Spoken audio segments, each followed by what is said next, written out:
దేవా నేను ఏ స్థితిలో పడిపోయానో, ఎక్కడ నుండి పడిపోయానో మళ్ళీ అక్కడికి నన్ను లేపయ్యా, నన్ను నిలబెట్టయ్యా. If you have a desire, if you have a passion, నీ హృదయంలో ఆశ ఉంటే ఖచ్చితంగా మన ఆశను దేవుడు తీరుస్తాడండి. హల్లెలూయా.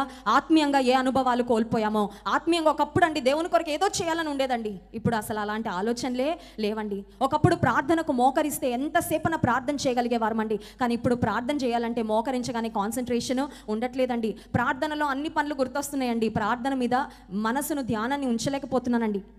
ఒకప్పుడు వాక్యం వినాలని చాలా ఆకలి ఉండేది దేవుని వాక్యం కొరకు, కానీ ఇప్పుడు ఉండడం లేదు. Maybe you lost your spiritual appetite. Doctor దగ్గరికి వెళ్ళినప్పుడు చూడండి, మెడికల్ డాక్టర్ దగ్గరికి వెళ్ళినప్పుడు డాక్టర్ అడుగుతారు ఎలా ఉన్నాయండి సిమ్టమ్స్ అని అడుగుతారు కదండి డాక్టర్స్.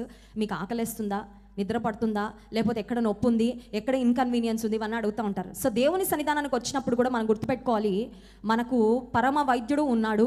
ఈ పరమ వైద్యుడు భౌతికపరమైన దేహానికి ఉన్న అనారోగ్యాలను, బలహీనతలనే కాదు, ఆత్మ సంబంధంగా మనకున్న అనారోగ్యాలను కూడా దేవుడు బాగు చేసేవాడు. హల్లెలూయా.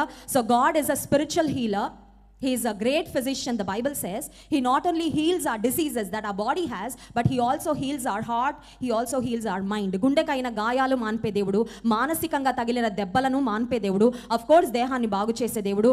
ఆత్మ సంబంధంగా ఎక్కడ పడిపోయామో, ఎక్కడ చెడిపోయామో, ఎక్కడ కృంగిపోయామో, ఎక్కడ నీరసించిపోయామో అన్నిటినీ బాగు చేసే దేవుని సన్నిధానానికి మనం వచ్చాం. కాబట్టి ఈ రాత్రికాల సమయంలో if you lost your spiritual appetite, ఆత్మ సంబంధంగా నాకు ఆకలి దప్పిక లేదండి, ప్రార్థన అంటే ఆసక్తి ఉండట్లేదు, ఉపవాసం చేయాలనే ఆశ ఉండట్లేదండి, బాగా 3 పూట్ల తినాలని అనుకుంటున్నాను తప్ప కొద్దిసేపు కూడా నేను ఉపవాస ప్రార్థనలో గడపాలని ఆత్మ సంబంధమైన ఆసక్తిని కోల్పోయాను అన్నట్లయితే, all we have to do is just tell God what ఆ కండిషన్ ఇస్. ఒక డాక్టర్ దగ్గరికి వెళ్ళినప్పుడు ఎలా మన స్థితిని చెప్తే డాక్టర్ ట్రీట్మెంట్ ఇస్తారో, దేవుని సన్నిధానానికి వచ్చినప్పుడు కూడా మొహమాటం లేకుండా ఉన్నది ఉన్నట్లుగా మన సంగతంతా ఆయనకు చెప్పుకుంటే దేవుడు మనకి సహాయం చేసేవాడు. Whatever you have lost tonight, ఈ రాత్రికాల సమయంలో ఏమి కోల్పోయి ఇక్కడికి వచ్చారో, maybe you lost your health, maybe you lost your wealth, maybe you lost your joy, maybe you lost peace in life to night.